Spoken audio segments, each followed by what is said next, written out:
সেই কোরআন যার সিনায় তার দাম কত? সেই কোরআন যে হাফেজ কোরআন তার দাম কত?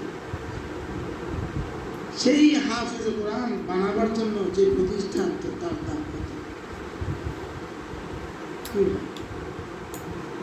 আমার তো বলতে ইচ্ছে না যে মাদ্রাসাগুলোর দাম কেমন, আমার তো বলতে ইচ্ছে না।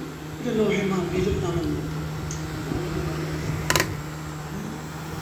যে লোহে মাহফুজের মধ্যে আপনি কারিম কোরআনকে হেফাজত করে রেখে দিয়েছেন। আর আমাদের মাদ্রাসার মধ্যস্থতায় ওস্তাদ ও ছাত্রদের ছিলেন আল্লাহ কোরআন হেফাজত করে।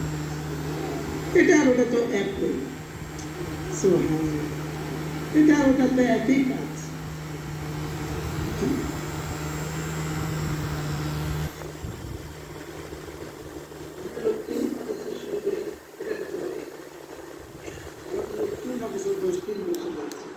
গতকালকে আমরা 40 জন ছাত্রকে